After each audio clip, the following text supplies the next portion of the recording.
یہ ذلت اور زوال تمہاری تقدیر نہیں ہو سکتی۔ جانتے ہو تم کس کے وارث ہو؟ تمہارے آبا تو وہ تھے کہ دو نیم ان کی ٹھوکر سے صحرا و دریا، سمٹ کر پہاڑ ان کی ہیبت سے رائی، اور زلزلے جن سے شہنشاہوں کے درباروں میں تھے، بجلیوں کی آشیانے جن کی تلواروں میں تھے۔ تم آخری نبی کی امت ہونے کے ناطے خالق کائنات کے آخری پیغام یعنی قرآن کے امین اور وارث اور کسٹوڈین ہو۔ یہ ہے تمہارا اعزاز۔ بے خبر تو جوہر آئین ایام ہے، تو زمانے میں خدا کا آخری پیغام ہے۔ یہ لوگوں کے دوسروں کو اپنے سے برتر سمجھنا اور اپنے آپ کو کمتر سمجھنا، ان کے پیچھے پیچھے لگنا، یہ تمہارے شایان شان نہیں ہے۔ اپنا مقام پہچانو۔ کیا ہے تمہارا مقام؟ پرے ہے چرخ نیلی فام سے منزل مسلمہ کی، ستارے جس کی گرد راہ ہوں وہ کارواں تو ہے۔ یہ ستارے جو ہیں they are just dust particles in your ways۔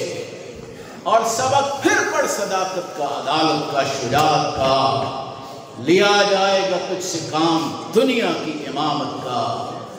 Learn the lesson of truth and justice and valor. You have to lead the entire world۔ تم نے پوری دنیا کی قیادت کرنی ہے، تم ان کے پیچھے پیچھے پھرتے ہو۔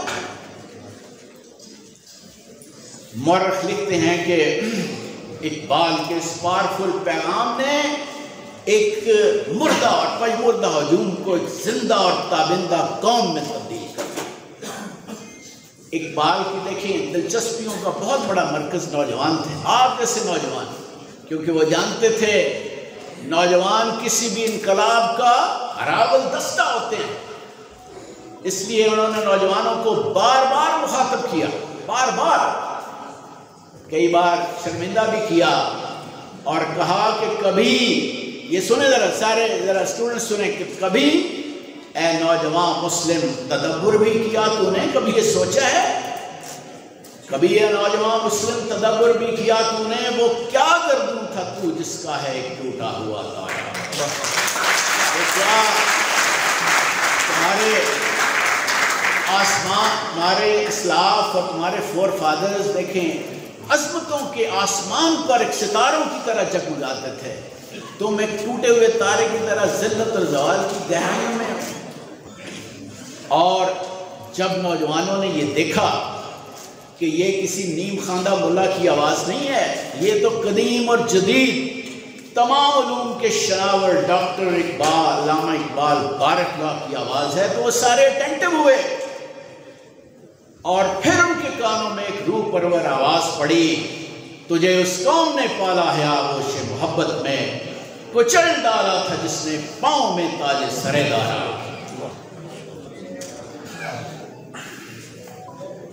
اور نوجوان بھی پوری طرح متحرک ہوئے اقبال کی آواز سن کر۔ دیکھیں اقبال کو یہ بھی گلا تھا کہ قدرت نے مجھے اس ملک میں پیدا کیا کہ جس دیش کے بندے ہیں غلامی پہ رضا مان صاحب، کہ جب وہ دیکھتے تھے کہ یہ جو ہے ان کے ذہن غلامانہ ہیں اور اس پر یہ مطمئن ہیں، یہ احساس کمتری میں مبتلا ہیں اور اس پر خوش ہیں، تو اقبال بہت دکھی ہوتے تھے۔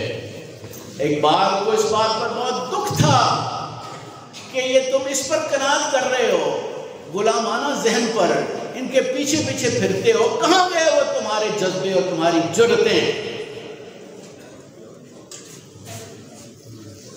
بٹ صاحب کو بھی کوئی ینگسٹر جگہ دیں جی، بٹ صاحب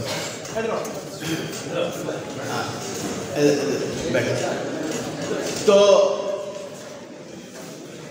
علامہ اقبال نے جھنجھوڑ کر مسلمانوں کو کہتے تھے، یہ سنیں ذرا بالکل خاموشی سے، اے لا الہ کے وارث، باقی نہیں ہے تجھ میں گفتار دل برانہ، کردار قاہرانہ، اور تیری نگاہ سے دل سینوں میں کانپتے تھے، کھویا گیا ہے تیرا جذب قلندرانہ۔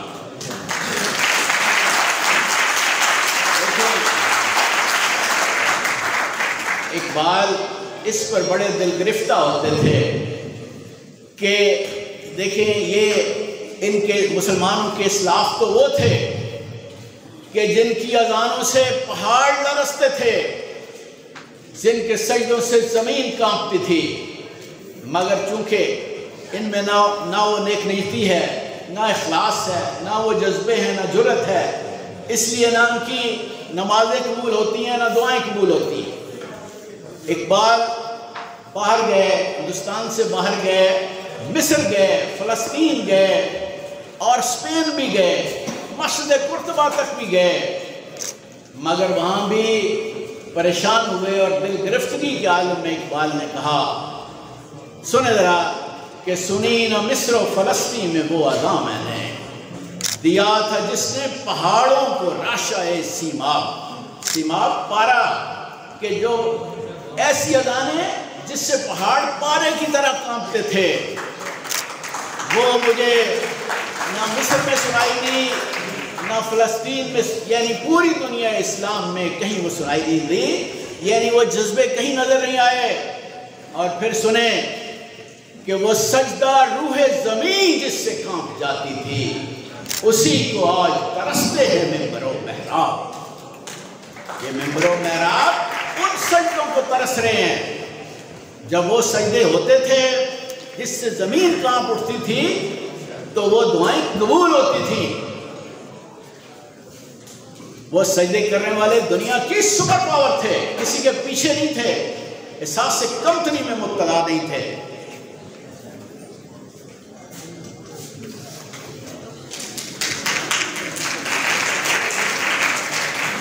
دیکھیں موضوع ہے اقبال کی شخصیت کے بارے میں بھی آپ کو بتانا مقصود تھا، خاص طور پہ ینگسٹرز کو، اسٹوڈنٹس کو۔ اور اب میں آتا ہوں اقبال کا پیغام۔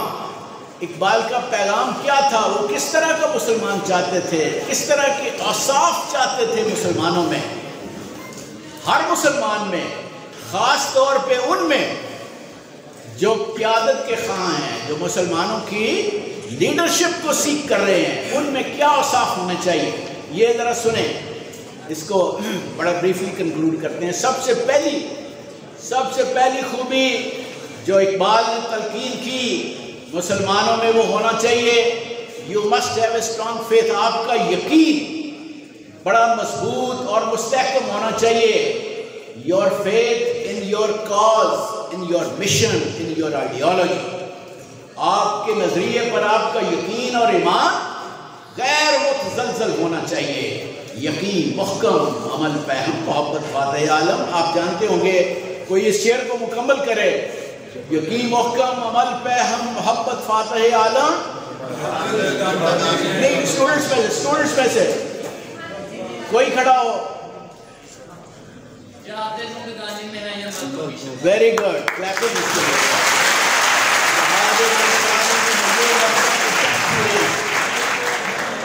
اقبال کا یہ پیغام تھا، سنیں ذرا اب خاموشی سے، کہ اگر آپ کا یقین اور ایمان کمزور ہے آپ کے نظریے پر، اس طرح ہمارا ہے، کہنے کو تو ہم مسلمان ہیں لیکن کیا ہمارا ایمان مضبوط ہے؟ ہرگز نہیں۔ اگر مضبوط ہوتا تو ہمارے عمل اس کی گواہی دے رہے ہوتے ہیں، ہرگز نہیں۔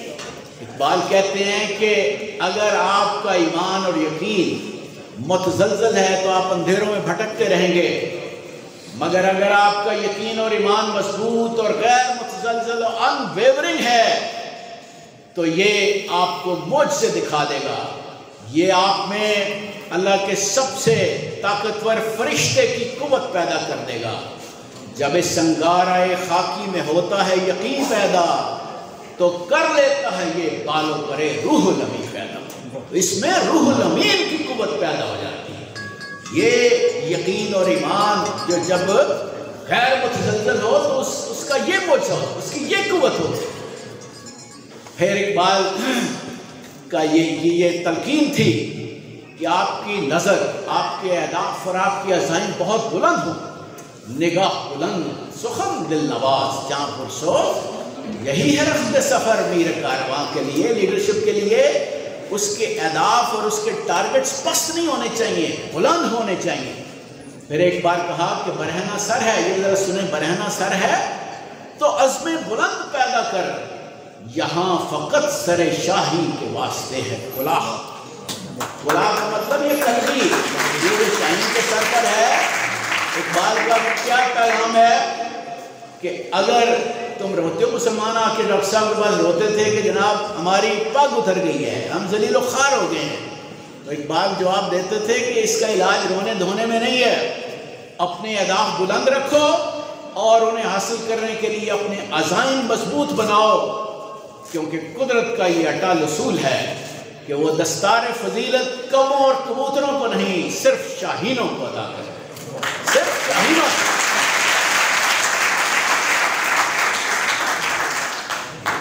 اقبال کردار کو سب سے زیادہ اہمیت دیتے تھے کہ قیادت کے لیے سب سے زیادہ اہم بات کسی بھی شخص کا بے داغ ہونا ہے، اس کے لیے وہی جمع ہے قبیلے کی آنکھ کا تارا شباب جس کا ہے بے داغ زرد ہے کالی، یعنی جس کا کردار بے داغ اور ویسے وہ جرأت مند ہو۔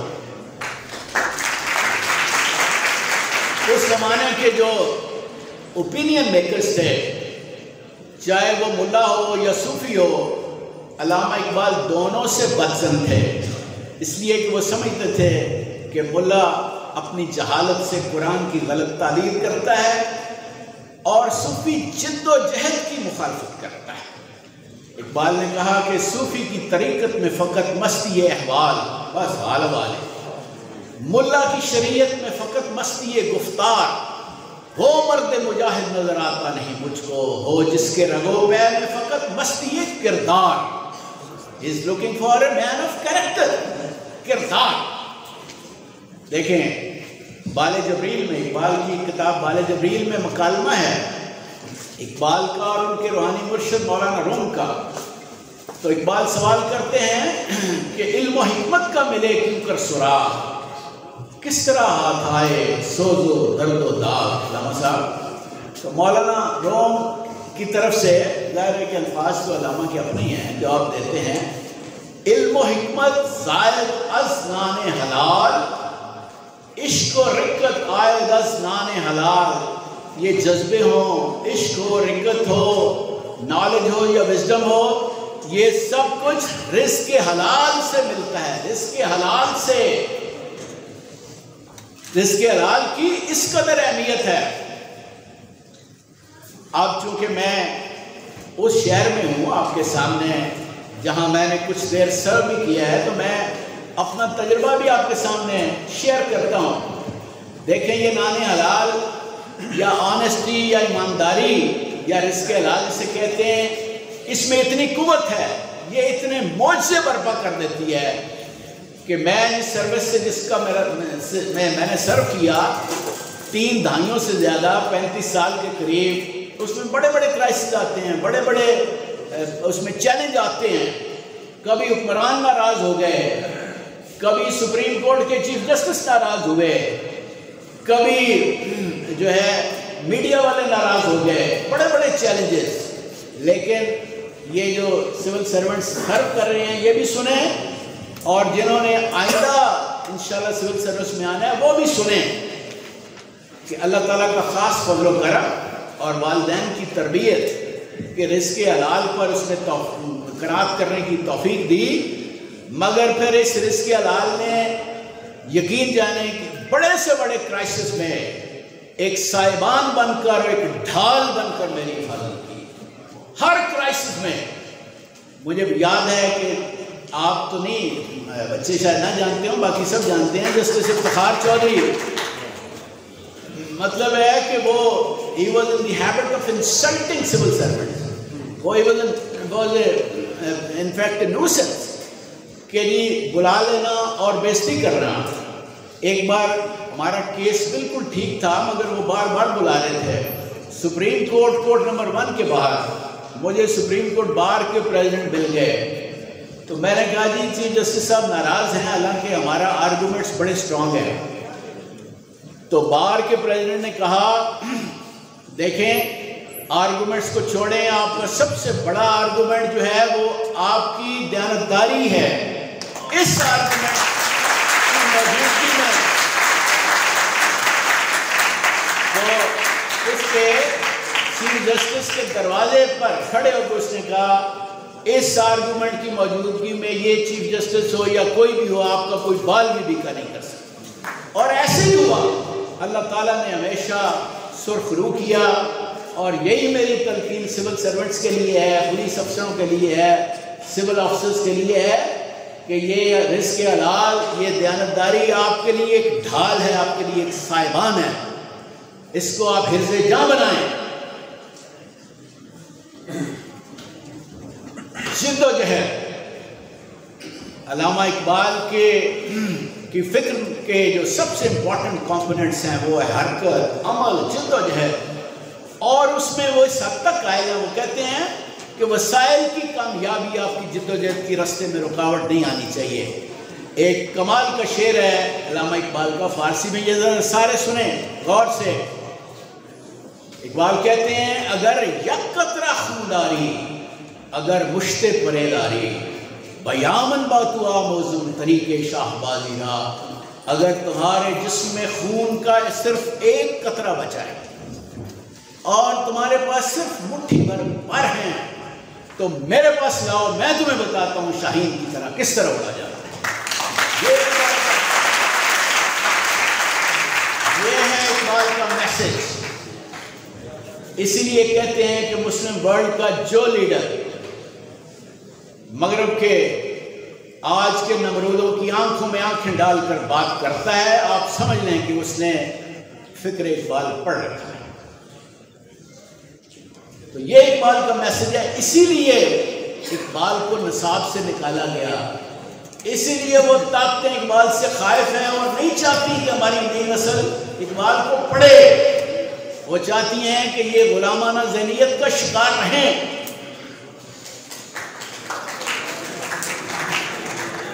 اقبال کا پیغام تو غیرت کا، خودداری کا اور خود انحصاری کا پیغام ہے.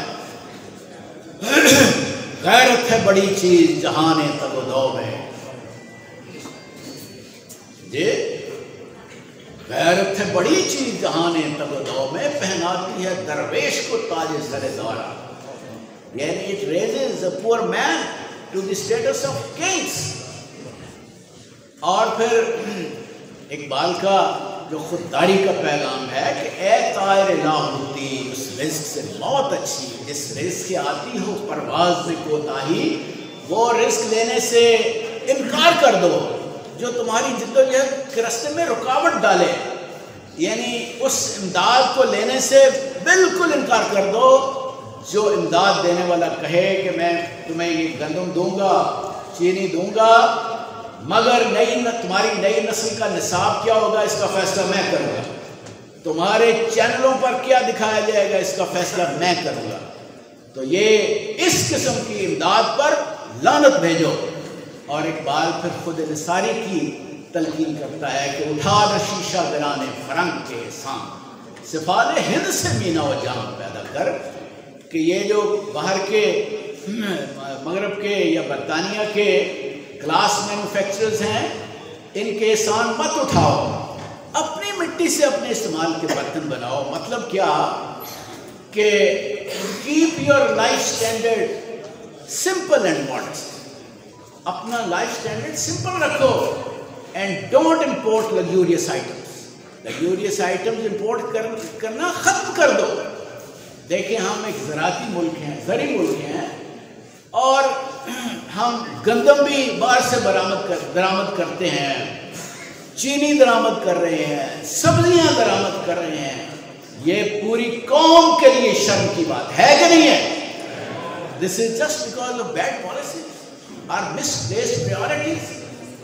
یہ پوری قوم کے لیے باعث شرم ہے کہ زرعی ملک ہوتے ہوئے ہم ہر چیز امپورٹ کر رہے ہیں. دیکھیں اقبال کا پیغام جرأت اور دلیری کا پیغام تھا. ہزار خوف ہو لیکن زباں ہو دل کی رفیق، یہی رہا ہے ازل سے قلندروں کا طریق. جو دل میں ہے زبان پر وہی لاؤ. اگر دل میں کچھ اور ہوگا، زبان پہ کچھ اور بات کرو گے تو وہ جھوٹ ہوگا اور منافقت ہوگی. پھر کہا آئین جواں مرداں. آئین جواں مرداں کا مطلب کیا ہے؟ آپ کو جواں مرد اقبال کہتے ہیں ہمارے نوجوان، یہ شعر ہیں، جواں مرد ہیں. ان کا آئین یا قانون یا روایت یا طریقہ کیا ہے؟ آئین جواں مرداں حق گوئی و بے باکی، اللہ کے شعروں کو آتی نہیں گواہی.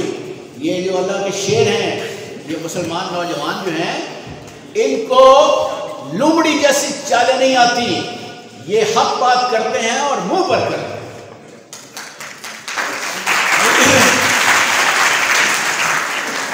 پھر اقبال، یہ نہ آپ سمجھنا کہ اقبال کا یہ کہنا تھا کہ جی مسلمان ہر وقت تلوار ہی پکڑے رکھیں اور وہ کوئی لطیف جذبات سے محروم ہو. نہیں، اقبال کہتے ہیں کہ ہو حلقہ یاراں تو بریشم کی طرح نرم.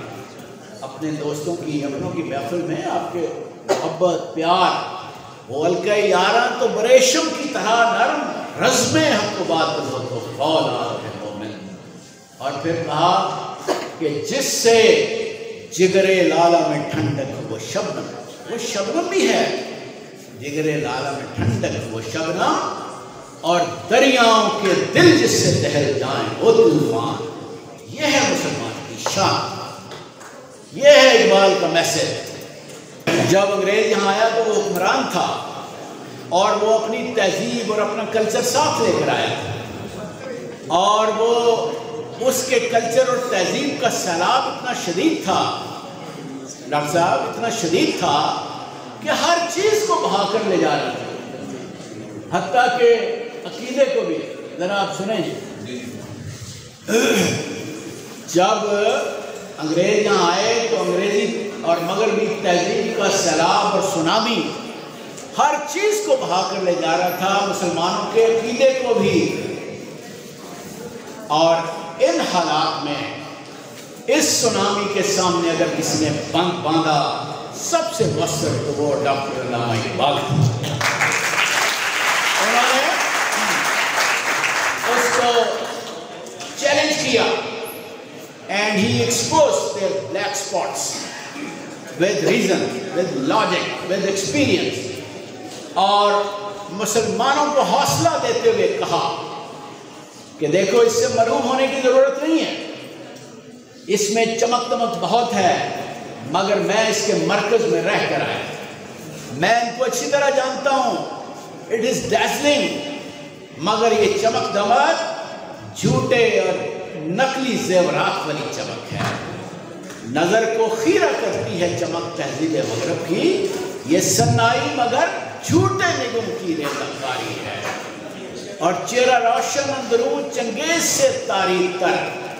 تمام لوگ حتیٰ کہ علماء بھی متفق ہیں کہ اس وقت تمام لیڈروں، تمام علماء کی کوشش ایک طرف اور اکیلے اقبال کا یہ کارنامہ ایک طرف، جو اس نے مغربی تہذیب کو چیلنج کیا اور مسلمانوں کے تہذیبی تشخص کو بچا لیا. سب مروب ہو رہے تھے، مگر اقبال کیسے مروب ہوتے؟ تو اقبال تھے، انہوں نے اس کی وجہ بھی بتا دی. یہ ذرا سنیں، اقبال نے کہا کہ خیرہ نہ کر سکا مجھے جلوہ دانش فرنگ. یہ جو اس کی چکا چوند ہے مجھے مروب نہیں کر سکی. خیرہ نہ کر سکا مجھے جلوہ دانش فرنگ، کہ سرما ہے میری آنکھ کا خاک مدینہ و نجف.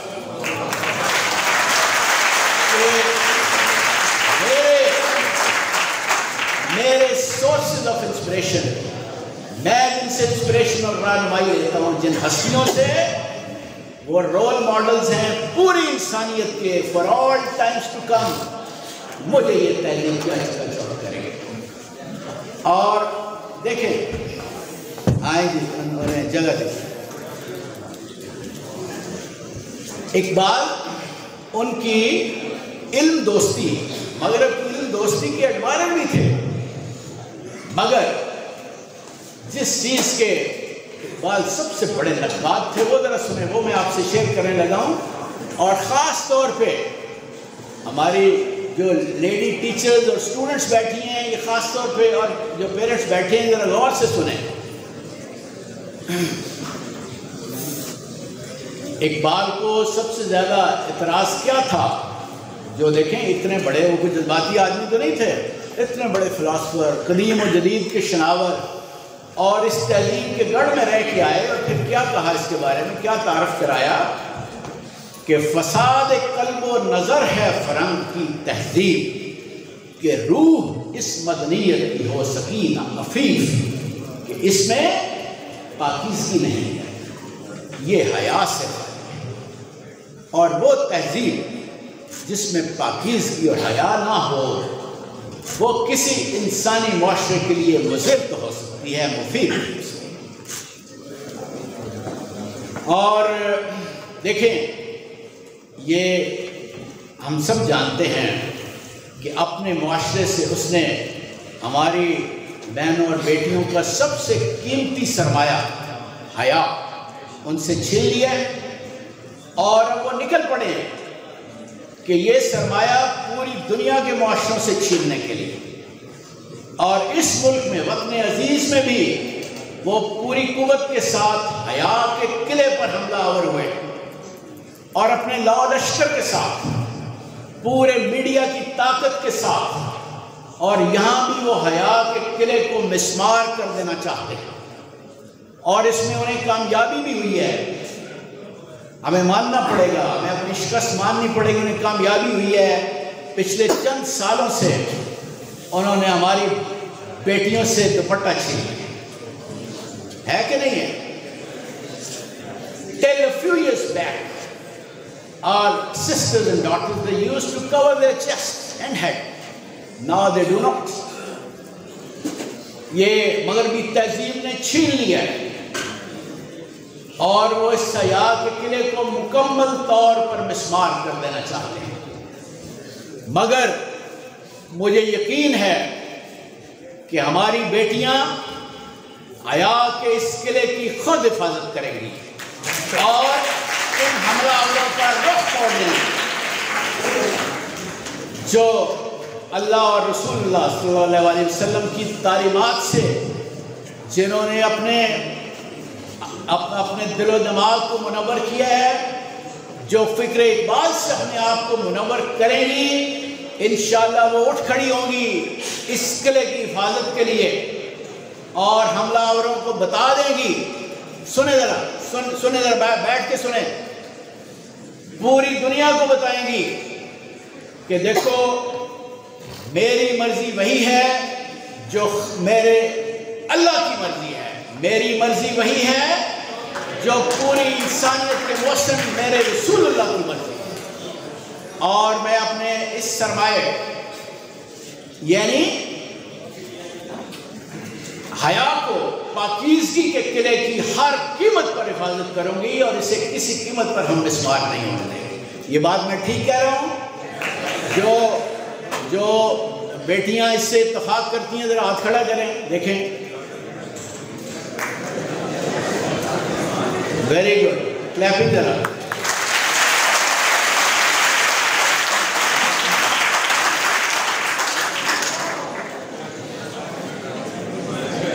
دیکھیں، اب میں اس کو کنکلوڈ کر رہا ہوں.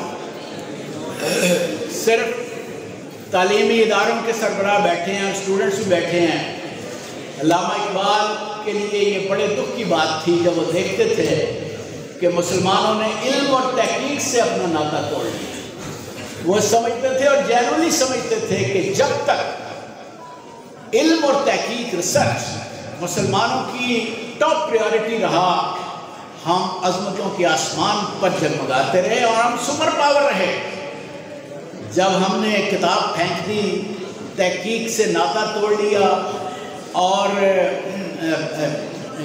لیبارٹریز کو تالے لگا دیے، لائبریریز ہماری بے دور ہو گئیں، ہم ذلت اور زوال کے گہرے کنویں میں جا گرے. اقبال سمجھتے تھے یہ ہماری میراث ہے علم، ہم اس کی حفاظت نہ کر سکے، اور یورپین اس کو لے اڑے، لے گئے علامہ صاحب لے گئے تسلیس کے فرزند میراث خلیل، خشت بنیاد کلیسا بن گئی خاک حجاز، ہماری میراث تھی، یہ مٹی لے کے انہوں نے اپنی تعمیر ترقی کے محل کھڑے کر دیے۔ علامہ اقبال کی یہ خواہش تھی، یہ بھی سنیں، نوجوان خاص طور پہ سنیں، آپ سے بڑی انہیں امیدیں تھیں، ان کا یہ خیال تھا کہ ہمارے نوجوان زیادہ وقت تحقیق میں صرف کریں گے، لیبارٹریز میں جائیں گے، وہاں سے وہ قوت حاصل کریں گے کہ جس کے زور پہ یہ ستاروں پہ کمندیں ڈالیں گے، یہ سورج اور چاند کو مسخر کریں گے۔ ایسا نہ ہو سکا، اور پھر وہ بڑی ناراضگی سے پوچھتے تھے کہ کس طرح ہوا کن تیرا نشتر تحقیق۔ نشتر تحقیق کا مطلب کوئی اسٹوڈنٹ بتائے، کس طرح ہوا کن تیرا نشتر تحقیق؟ اینی ون پیچھے طرح کو بتائے کھڑا ہو کے، کس طرح ہوا کن تیرا نشتر تحقیق، اس کا کیا مطلب ہے؟ پیچھے جو بیٹھی ہوئی ہیں ٹیچرز وہی کو بتا دیں کہ بھائی آپ کا جو ڈیگر ہے لیبارٹری میں، آپ کو پتہ نا ڈیگر استعمال ہوتا ہے، یہ ڈیگر کس طرح بلنٹ ہو گیا، کند ہو گیا، یعنی تم نے تحقیق کا سلسلہ بند کر دیا۔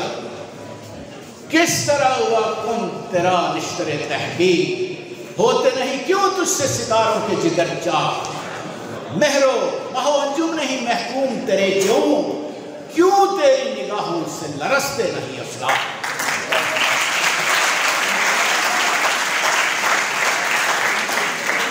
تو ان کی واضح تلقین ہے کہ پھر اگر آپ چاہتے ہیں کہ آپ کو عزت و عظمت حاصل ہو، آپ you can regain your last glory, مگر اس کے لیے ضروری ہے کہ آپ کتاب کے ساتھ ناطہ جوڑیں، آپ تحقیق کو اپنی ترجیح اول بنائیں۔ اور آخری بات، علامہ اقبال کبھی نا امید نہیں، وہ سمجھتے تھے کہ مسلمان کبھی نا امید نہیں ہو سکتا۔ میں امید پہ بات کرنے سے پہلے ہمارے اس شہر کے انتہائی باضمیر اور دلیر صحافی ڈاکٹر عمر نصیر بیٹھے ہیں، اور وہ انقلابی بھی ہیں، ان کی اخبار کا نام بھی انقلابی ہے۔ دیکھیں انقلابی لوگ مختلف لوگوں کو، جی وہ فلاں بڑا انقلابی ہے، فلاں بڑا انقلابی ہے۔ اقبال کے انقلابی آپ نے اشعار اگر نہیں پڑھے تو وہ میں آپ کے ساتھ شیئر کرتا ہوں۔ اقبال کہتے ہیں، اور کس طرح کہتے ہیں کہ یہ اللہ تعالیٰ فرشتوں کو حکم دے رہا ہے کہ جس کھیت سے دہقاں کو میسر نہ ہو روزی، اس کھیت کے ہر خوشہ گندم کو جلا دو۔ کون ہے جو اتنی بڑی بات کرتا ہے؟ یہ جن پہ لوگوں نے انقلابی ہونے کے لیبل لگائے ہوئے ہیں، یہ 7 بار جنم لے ہیں تو اس طرح کی انقلابی بات نہ کر سکتے۔ اور کیوں خالق و مخلوق میں حائل رہیں پردے، پیران کلیسا کو کلیسا سے اٹھا دو۔ خالق اور مخلوق کے درمیان کیوں پردے؟ یہ ہے اقبال کا پیغام۔ امید کی ہم بات کر رہے تھے کہ اقبال نے امید کا ایسا چراغ جلائے رکھا جس کی لو کبھی مدم نہیں ہونے دی۔ جب مسلمان آتے تھے کہ ڈاکٹر صاحب یہ جو مغربی تہذیب ہے یہ تو ہر چیز کو بہا کے لے جا رہی ہے، مسلمانی خطرے میں پڑ گئی ہے، تو اقبال نے حوصلہ دیتے ہوئے کہتے تھے مسلمان کو مسلمان کر دیا طوفان مغرب، تلا تمہائے دریا ہی سے ہے وقت کی سیرابی، کہ یہ جتنے تھپیڑے کھائے گا اس موتی کی چمک اور آبداری میں اور اضافہ۔ جب لوگ آتے تھے اور ترکوں کی، ہمارے ترک مسلمان بھائیوں کی شکست کا رونا روتے تھے تو اقبال انہیں کہتے تھے، حوصلہ دیتے تھے، اگر عثمانیوں پر کوہ غم ٹوٹا تو کیا غم ہے کہ خون 100,000 انجم سے ہوتی ہے سحر پیدا، کہ ہزاروں ستارے جب قربانی دیتے ہیں تو پھر سحر طلوع ہوتی ہے، ہمیشہ امید۔ اور جب دور دور تک آزادی کی کوئی امید اور کوئی کرن نہیں تھی، اقبال اس وقت بھی انہیں امید کا پیغام سناتے رہے کہ پھر دلوں کو یاد آ جائے گا پیغام سجود، پھر کبھی خاک حرم سے آشنا ہو جائے گی۔ اور شب گریزاں ہوگی آخر جلوائے خورشید سے، یہ چمن معمور ہوگا نغمہ توحید سے۔ ایسا ہی ہوا، کچھ ہی سالوں بعد پاکستان معرض وجود میں آیا اور اس کا چپا چپا کریا کریا نغمہ توحید سے گونج اٹھا۔ دیکھیں اقبال کی فکر کا سب سے خوبصورت، سب سے دلکش اور شاندار پہلو ہے اقبال کی حضور نبی کریم صلی اللہ علیہ وسلم کے ساتھ محبت، عقیدت جو عشق کی حد تک تھی، عشق کی حد تک۔ اب وہ چونکہ اسی پہ ہم نے کنکلوڈ کرنا ہے اور اقبال کی جو محبت ہے اس کا ذکر کر رہے ہیں، اس لیے آپ پورے باادب ہو کر بیٹھے ہیں، بالکل خاموشی۔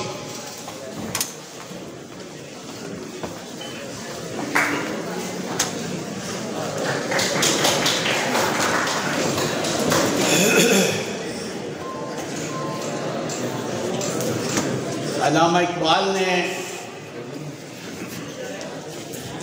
اس لیے حضور نبی کریم کے ساتھ بے پناہ آخری سالوں میں اتنی عقیدت اور اتنی محبت تھی کہ حضور کا نام آتے ہی ان کی آنکھیں نمناک ہو جاتی تھیں، اور اس لیے کہ وہ سمجھتے تھے کہ یہ جو سب سے بڑی مسٹری ہے کائنات کی کہ کس نے انسان کو پیدا کیا، who created the universe، یہ مسٹری نبی کریم صلی اللہ علیہ وسلم resolved this mystery. He revealed the ultimate truth، اور انسانوں کو اگر حقوق سب سے زیادہ کسی نے دی ہے تو حضرت محمد صلی اللہ علیہ وسلم دیے، بلا شبہ وہ سب سے بڑے محسن ہیں پوری ہیومینٹی کے، اور اسی عشق اور سرمستی میں انہوں نے حضور کی شان میں ایسے ایسے شعر کہے کہ جو کسی اور زبان میں نہیں کہے جا سکے۔ لوح تو بھائی میں نے آپ سے کہا تھا کہ بالکل باادب ہو کر کوئی بات نہیں کرنی۔ بھائی لیفٹ سائڈ والے ینگسٹر بیٹھ جائیں نا، نو ٹاکنگ، کوئی آواز نہ نکلے، کوئی آواز نہیں۔ یہ جو میں بات کر رہا ہوں اس موضوع کا تقاضا ہے کہ پورے ادب کے ساتھ ہی سنیں، پورے ادب کے ساتھ۔ حضور کے بارے میں اقبال نے کیا کہا؟ لوح بھی تو، قلم بھی تو، تیرا وجود الکتاب، گنبد آبگینہ رنگ تیرے محیط میں احباب، اور نگاہ عشق و مستی میں وہی قرآن، وہی فرقان، وہی یاسین، وہی طه۔ پھر اقبال نے التجا کی اپنے اللہ سے، اپنے رب سے کہ ایک میری التجا اللہ تعالیٰ قبول فرمائیں۔ فارسی میں ہے کہ تو غنی از ہر دو عالم من فقیر، روز محشر زرہائے من پذیر، گر تمی بینی سام ناگزیر، از نگاہ مصطفیٰ بن مغیر۔ اس کا مطلب ہے سنیں کہ اے اللہ تو شہنشاہوں کا شہنشاہ ہے، میں ایک ادنا فقیر ہوں، تیرے لیے کیا ہے میرا بغیر حساب کی مجھے پاس کر دے، لیکن اگر حساب لینا ضروری ہے تو میری ایک التجا مان لے کہ مجھے حضور نبی کریم کی آنکھوں کے سامنے میرا حساب لے، میں نگاہ مصطفیٰ کے سامنے شرمندہ نہیں۔ 1917 میں ٹریپولی نے، اٹلی نے پوری یورپی اقوام کے ساتھ مل کر عثمانیہ سلطنت کا شہر تھا طرابلس، اس پہ حملہ کیا جس پہ بہت مسلمان شہید ہوئے، اور پورے ہندوستان میں غم و غصے کی لہر دوڑ گئی۔ ترک مسلمانوں کے ساتھ اظہار یکجہتی کے لیے بہت بڑا جلسہ منعقد ہوا بادشاہی مسجد میں، لاہور کی بادشاہی مسجد میں، جس میں پورے ہندوستان کے بڑے بڑے زعماء شریک ہوئے۔ سب نے بڑی جذباتی تقاریر کی، اور آخر میں سب نے تقاضا کیا، درخواست کی علامہ اقبال کہ جی آپ بھی کچھ کہیں۔ علامہ اقبال نے چھوٹی سی نظم سنائی۔ نظم کا تھیم یہ ہے کہ علامہ اقبال دربار رسالت میں حاضر ہوئے، گراں جو مجھ پہ یہ کام آئے زمانہ ہوا، جہاں سے باندھ کے رخت سفر روانہ ہوا۔ یہ ذرا سنیں سارے غور سے۔ فرشتے بزم رسالت میں لے گئے مجھ کو، حضور آیا رحمت میں لے گئے مجھ کو. اقبال کو دربار رسالت میں فرشتے لے گئے. سن رہے ہیں سارے؟ بالکل خاموشی سے سنیں. فرشتے بزم رسالت میں لے گئے مجھ کو، حضور آیا رحمت میں لے گئے مجھ کو. کہا حضور نے اے اندلیب باغ حجاز. حضور نے کس لقب سے پکارا اقبال کو؟ اے اندلیب باغ حجاز کی بلبل. کہا حضور نے اے اندلیب باغ حجاز، کلی کلی ہے تری گرمی نوا سے گداز. نکل کے باغ جہاں سے مرنگ بو آیا، ہمارے واسطے کیا تحفہ لے کے تو آیا. یہ حضور نے پوچھا. اور اب اقبال عرض کرتے ہیں، حضور تہر میں آسودگی نہیں ملتی، تلاش جس کی ہے وہ زندگی نہیں ملتی. ہزاروں لالا و گل ہیں ریاض ہستی میں، بے شمار بھاگ ہیں. ہزاروں لالا و گل ہیں ریاض ہستی میں، وفا کی جس میں ہو بو وہ کلی نہیں ملتی. مگر میں نظر کو ایک آبگینہ لایا، آبگینہ کرسٹل بال، مگر میں نظر کو ایک آبگینہ لایا ہوں، جو چیز اس میں ہے جنت میں بھی نہیں ملتی. اب جب اقبال نے یہ کہا تو مورخ لکھتے ہیں کہ پوری بادشاہ مسجد میں پن ڈراپ سائلنس تھی. 50,000 کا مجمع مگر پن ڈراپ سائلنس تھی. اقبال کیا لے کے گیا ہے؟ مگر میں نظر کو ایک آبگینہ لایا ہوں، جو چیز اس میں ہے جنت میں بھی نہیں ملتی. جھلکتی ہے تیری امت کی آبرو اس میں، طرابلس کے شہیدوں کا ہے نفوس. کہتے ہیں کہ یہ شعر پڑھنا تھا کہ لوگ زار و قطار رونے لگے، اور بادشاہ مسجد میں نہ پھر اس کے بعد کسی کو جلسے کا ہوش رہا، نہ تقریروں کا ہوش رہا. دیکھیں اقبال کے پاس لوگ آتے تھے کہ ڈاکٹر صاحب دیکھیں ہم نمازیں پڑھتے ہیں، روزے رکھتے ہیں، حج بھی کرتے ہیں، مگر ہم ذلیل و خوار ہو رہے ہیں.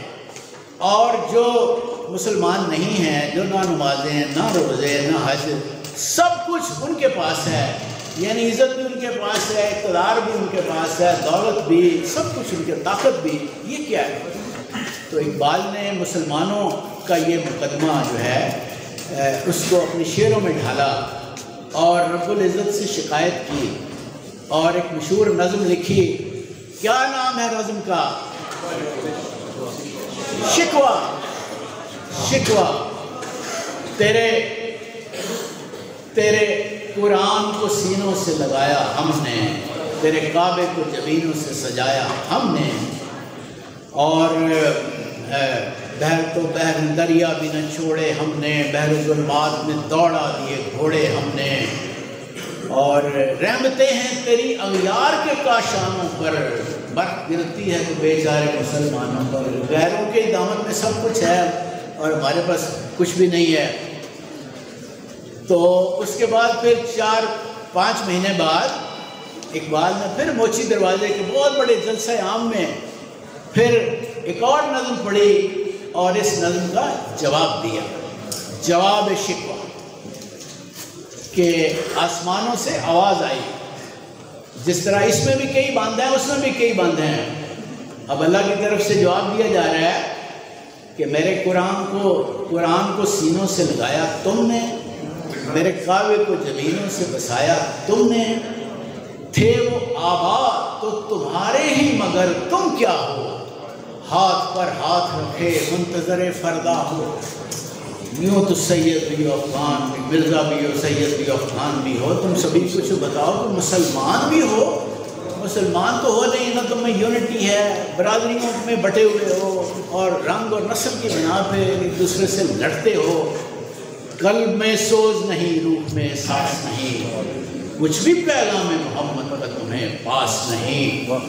یہ سارا کچھ بتانے کے بعد آخر میں اللہ کی طرف سے مسلمانوں کو اس دنیا میں بھی اور آخرت میں بھی کامیابی اور سرفرازی کا ایک نسخہ، ایک کیمیا بتایا گیا. وہ کیا ہے کہ قوت عشق سے ہر پست کو بالا کر دے، دہر میں اسم محمد سے اجالا کر دے. اور پھر کہا کہ کی محمد سے وفا تو نے تو ہم تیرے ہیں، یہ جہاں چیز ہے کیا لوح و قلم تیرے ہیں.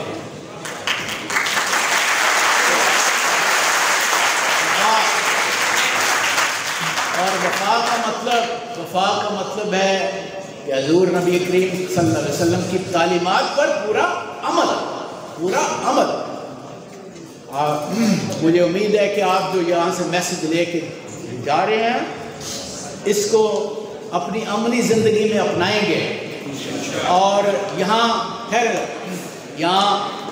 جو علامہ اقبال کونسل گوجرانوالہ کے صدر ملک ظہیر الحق صاحب جو ہمیشہ اچھی کاز کے لیے بہت لیڈنگ رول پلے کرتے ہیں، مجھے امید ہے کہ فکر اقبال کی ترویج کے لیے وہ علامہ اقبال کونسل کو بڑا متحرک کریں گے اور نوجوانوں تک یہ پیغام علامہ اقبال کی فکر پہنچانے میں انشاءاللہ تعالیٰ ایک ایسا کردار ادا کریں گے جو باقی تمام جگہوں کے لیے قابل تحسین بھی ہوگا اور قابل تقلید بھی ہوگا. آپ سب کا بہت بہت شکریہ.